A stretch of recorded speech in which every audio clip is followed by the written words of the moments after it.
इस बार हमारे क्षेत्र से बहुत सारे लोगों ने ट्राई किया है, चाहे बीजेपी हो, चाहे आम आदमी पार्टी हो, चाहे कांग्रेस हो।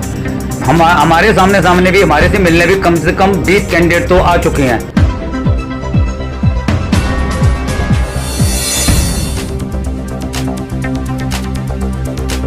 वरिंदरनगर, शिवनगर, जी ब्लॉक, बीएफ ब्लॉक, ए ब्लॉक का सारा एरिया, पसंगीपुर, पीएनटी और रसालतपुर और चंद्रनगर और नारंग कॉलोनी।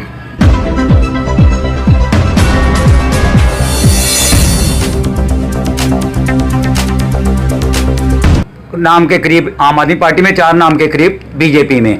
बाकी अब पार्टियों का नहीं पता चलता, कोई पैराशूट से उम्मीदवार दे दें या कोई अंदर खाते हो अपना कोई और उनका नियम बन जाए, वो बात अलग है।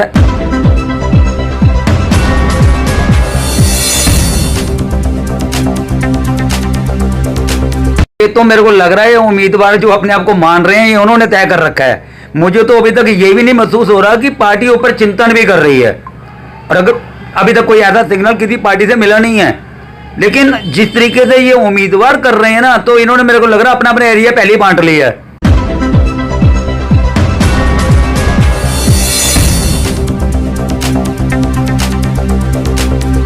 अब आप हमारे वरिंदरनगर शिवनगर में आओ, मत बड़ा दुख होता देख के, कोई गली, कोई सड़क, कोई दुकान खाली नहीं है। बोर्ड, होर्डिंग, पोस्टर, बस एक होड़ लगी हुई है कि उसने 500 लगाए मैं 1000 लगाऊं, उसने 1000 लगाए मैं 2000 लगाऊं।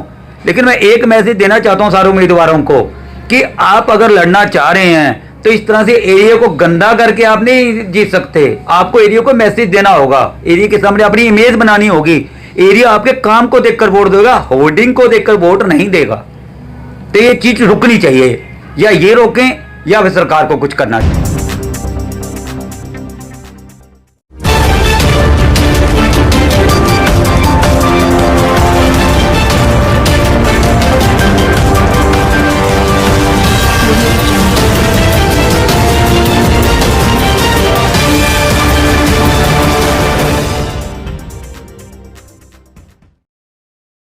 दिल्ली में होने वाले नगर निगम चुनावों को देखते हुए वार्ड नंबर 15X में पार्टी टिकट पाने वाले भारी तादाद में क्षेत्रीय उम्मीदवारों को लेकर और उनकी लोकप्रियता को जानने के लिए एरिया के सामाजिक एवं धार्मिक संगठनों से आवाम और सरकार अपने प्रोग्राम मिशन MCD 2022 के अंतर्गत बातचीत करने के लिए जनता के बीच पहुंचा है।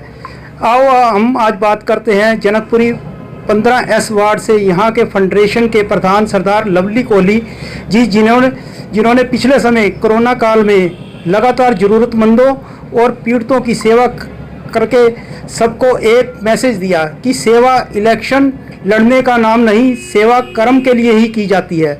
यह ऐसे शख्स हैं जिनका अपने एरिया में लोगों के बीच बहुत ज़बरदस्त प्रभाव है, जो अपने क्षेत्र के लोगों को किसी भी तरफ जाने के लिए उत्साहित कर सकते हैं। और इनकी फेडरेशन में बहुत बड़ी संख्या में यहाँ से सोशल वर्कर जो हर किसी के सुख दुख में जाते आते हैं, और इस एरिया के सामाजिक एवं धार्मिक संगठनों के मेन संगठनों में से एक संगठन इनका भी है। लवली कोहली जी, हमारे दर्शकों को अपने बारे में बताएं। मैं लवली कोहली, फेडरेशन का प्रेसिडेंट और श्री गुरु हरकृष्ण साहिब सेवा सोसाइटी का भी मैं यहाँ का प्रधान। लेकिन ये नाम प्रधान तो एक चल रहा है, पुरानी रीत चल रही है। वैसे तो मैं अपने आप को दास समझता हूँ और मैं अपने एरिया को मेरा एरिया मेरा रब, और यही मेरी पहचान है और यही मेरा काम है। लवली जी, आपके एरिया में बीजेपी और आम आदमी पार्टी और निगम के इलेक्शन लड़ने के लिए कई उम्मीदवार सोच रहे हैं, आप उनके बारे में क्या बताते हैं? आपकी बात बिल्कुल ठीक है। इस बार हमारे क्षेत्र से बहुत सारे लोगों ने ट्राई किया है, चाहे बीजेपी हो, चाहे आम आदमी पार्टी हो, चाहे कांग्रेस हो। हमारे सामने भी हमारे से मिलने भी कम से कम 20 कैंडिडेट तो आ चुके हैं तीनों पार्टियों के। कांग्रेस के कम आ रहे हैं, बीजेपी और आम आदमी पार्टी के बहुत ज़्यादा कैंडिडेट आए हैं, तो काफ़ी संख्या में सबने भरा है। आपके विचार से वार्ड नंबर 15S से वरिंदरनगर एरिया पड़ता है जो, और शिवनगर, और कौन सा एरिया? वरिंदरनगर, शिवनगर, जी ब्लॉक, बीएफ ब्लॉक, ए ब्लॉक का सारा एरिया, पसंगीपुर, पीएनटी और रसालतपुर और चंद्रनगर और नारंग कॉलोनी। इस सारे एरिया में कांग्रेस पार्टी, आम आदमी पार्टी और भारतीय जनता पार्टी के दावेदार बहुत आए हैं। उनमें से किस किस को दावेदार सोलर हैं जो टिकट लेने के हकदार हैं? देखो जी, मेन तो दोनों पार्टियों में 4-4 के लगभग नाम चल रहे हैं जिनके ऊपर विचार विमर्श हो रहा है। 4 नाम के करीब आम आदमी पार्टी में, 4 नाम के करीब बीजेपी में। बाकी अब पार्टियों का नहीं पता चलता, कोई पैराशूट से उम्मीदवार दे दें या कोई अंदर खाते अपना कोई और उनका नियम बन जाए, वो बात अलग है। वरना 4-5 उम्मीदवार ऐसे हैं जो बहुत ज़्यादा ऊपर लाइन में चल रहे हैं पार्टियों के तौर पर। बाकी मैं तो ये सोचता हूँ कि अब पहले पार्टियां तय कर लें देनी किसको है, जनता तो बाद में तय करेगी। अच्छा, आपके इलाके में जहाँ तक हम देख रहे हैं, आते हुए देखा हमने, होर्डिंग और बोर्डों बैनरों की तो भरमार हो रखी है इस वक्त। इस बारे में आपका क्या विचार है? पार्टी क्या बोर्ड और होर्डिंग वगैरह को देख के उम्मीदवार घोषित करेगी? देखो, ये तो मेरे को लग रहा है उम्मीदवार जो अपने आप को मान रहे हैं ये उन्होंने तय कर रखा है। मुझे तो अभी तक ये भी नहीं महसूस हो रहा कि पार्टी ऊपर चिंतन भी कर रही है, और अगर अभी तक कोई ऐसा सिग्नल किसी पार्टी से मिला नहीं है।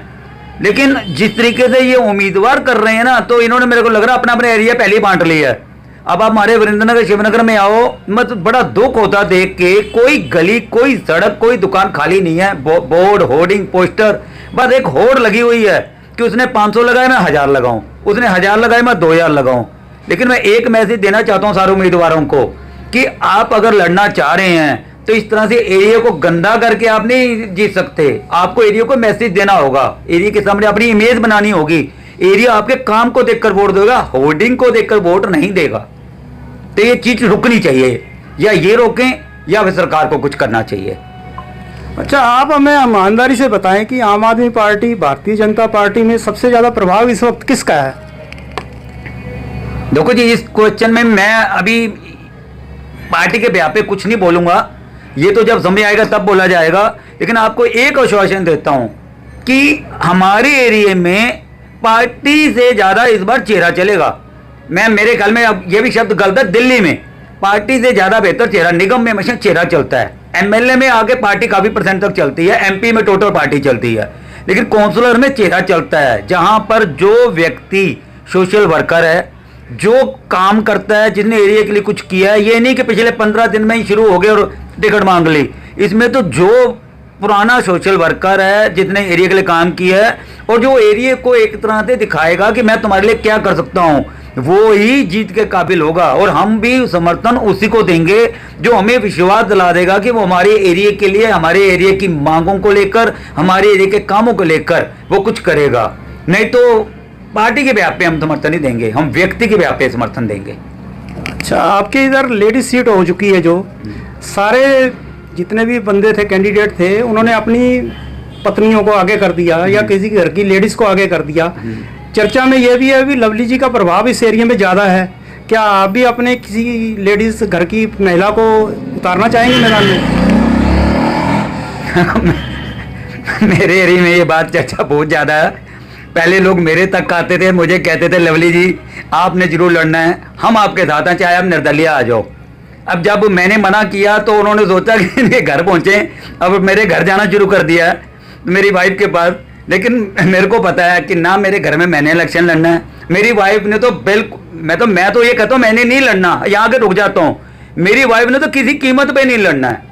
हमारे परिवार में कोई इलेक्शन नहीं लड़ेगा। मेरे को बड़े लोगों ने कहा कि आपने कोरोना काल में जितनी सेवा की है आपने 100% इलेक्शन को देख के की है। लेकिन तेजिंदर जी, मैं आपका भी पुराना एक मित्र रहा हूँ, आपके चैनल के साथ पिछले कई सालों से जुड़ा पड़ा हूँ। मैंने आपके कार्य देखे हैं, आपके हरिनगर में भी मैंने कार्य देखे हैं। आपका चैनल उन खबरों को उठाता है जिसको उठाने से पहले लोग 10 बार सोचते हैं, लोग डरते हैं। लेकिन आपका चैनल बड़ा दिलेर चैनल है। आपने उन समस्याओं को भी, जनता की समस्याओं को उठाया है जिन पे आपकी जान को खतरा भी हो सकता है, लेकिन आप डरे नहीं। तो मुझे आप पे गर्व है कि आप बहुत अच्छे पत्रकार हो, ईमानदार पत्रकार हो। और आज आप जैसा ईमानदार पत्रकार मेरा इंटरव्यू लेने आए, मेरे लिए बड़ी सौभाग्य की बात है। मतलब आमतौर पे पत्रकार आते हैं ना जी, उसके बाद उनकी कुछ और मंशाएं होती हैं, लेकिन आप पहले पत्रकार हो जिन्होंने सीधो सीध मेरे से आके यही पूछा कि हम आपके पास आए और आपका इंटरव्यू लेना है। सच में मैं आपको सल्यूट करता हूँ। लेकिन मैं आपको इतना बता दूं कि मैं और मेरे घर से कोई इलेक्शन नहीं लड़ रहा, ना लड़ रहा है, ना लड़ रहा था, ना लड़ेगा। लेकिन यह भी वादा करता हूं मैं कि जैसे गुरुद्वारा इलेक्शन में मैंने इलेक्शन में भाग नहीं लिया था। जितने भी आते थे मेरे को मान सम्मान स्वरूप देते थे और मैं उनको सत श्री अकाल करता था, वाहेगुरु जी का खालसा वाहेगुरु जी की फतेह। लेकिन मैं किसी के साथ नहीं चला था और सबको कहता था मैं इस इलेक्शन से दूर हूं। लेकिन इस बार निगम में मैं दूर नहीं हूं, मैं इलेक्शन नहीं लड़ूंगा, ये तय है। लेकिन इलेक्शन में जो लड़ेगा वो फेडरेशन के साथ मिलेगा, हमारे एरिया को बताएगा हमारे एरिया के लिए क्या करेगा। अगर कोई बंदा हमें आश्वासन नहीं देगा तो हम हर हाल में उसको आगे नहीं जाने देंगे। हमारी फेडरेशन सपोर्ट नहीं करेगी, और जो हमें कह देगा कि हम आपकी फेडरेशन के द्वारा बताए गए, और फेडरेशन का मतलब मैं नहीं, फेडरेशन का मतलब संगठन, पार्टियां संगठन को माने ना माने, हमारी फेडरेशन संगठन को मानती है। हमारी पूरी 70-80 लोगों की पदाधिकारियों की फेडरेशन है, बैठेगी, हम तय करेंगे किस कैंडिडेट को लाना है, किस पे विचार करना, और कौन सा कैंडिडेट हमारे बीच में बैठ के अपनी बातें हमारे को बताएगा और हमारी बातों पे गंभीरता से विचार विमर्श करेगा। हम उसके बारे में सोचेंगे, नहीं तो समझदार है वो, हम क्या करेंगे उसके लिए बताने की जरूरत नहीं। लेकिन मैं एक वादा आपसे करता हूं, अगर कोई ये सोचे कि अगर मैं पॉलिटिकली दबंग तरीके से या किसी पैसा खर्च करके ज़्यादा या हमें डरा धमका के वो हमारे को साथ में ले लेगा, ये बहुत बड़ी भूल है। हम इस बार अपने एरिया में जितनी समस्याएं हैं उसके प्रति उनसे लिखित में आश्वासन लेंगे, तो हमारी फेडरेशन और हमारा एरिया उसको सपोर्ट करेगा और वोट देगा। मैं आपसे ये वादा करता हूँ। बहुत बहुत धन्यवाद जी। ये थे हमारे साथ लवली कोहली जी, जो यहाँ के एक जानी मानी शख्सियत हैं और लोगों को दुख सुख में साथ देने के लिए हमेशा तत्पर रहते हैं। हम आवाम और सरकार की तरफ से इनका बहुत बहुत लेकिन धन्यवाद। मैं आपका भी धन्यवाद करता हूँ, और मैं आपसे वादा करता हूँ कि आप भी जिस तरीके से चल रहे हैं उसी तरीके से चलते रहें, और आप जितनी ईमानदारी से चल रहे हैं, मैं आप कई जगह कई चैनल के नाम आते हैं, तो मैं आपका चैनल का भी नाम कहूँगी। कोरोना काल में आपके चैनल ने भी हमारी बहुत सपोर्ट की थी, और आपके चैनलों के कारण ही हम लोगों में जोश आया था। हम जो एक लगातार एक मौत का माहौल बना पड़ा था, उस माहौल को अगर हम पार करके सेवा करने पहुंचे थे तो उसमें आप लोगों का भी बहुत बड़ा रोल आया था। लोगों ने तो हमें कह दिया हमने सेवा की है, लेकिन उस सेवा में बहुत बड़ा हक आपका भी जाता था। मैं आपको भी सैल्यूट करता हूं, आप जैसे ईमानदार पत्रकारों को भी सैल्यूट करता हूं, और आपसे एक रिक्वेस्ट करता हूं कि मेरे को जहां तक पता चला कि आप लोग भी अपना अपना सर्वे दे रहे हैं, मैं आपसे भी रिक्वेस्ट करता हूं कि आप लोग भी जो सर्वे ऊपर भेजोगे पार्टियों को, उसमें एक योग्य उम्मीदवार को आगे लाएं। कोई निकम्मे उम्मीदवार को, कोई दबंग उम्मीदवार को आप आगे ना लाएं। आप लोग उसी उम्मीदवार को लाएं जिसको जनता चाहती है। सर्वे में भी उसी को आगे रखना, मेरी आपसे हाथ जोड़ के विनती है। वाहेगुरु जी का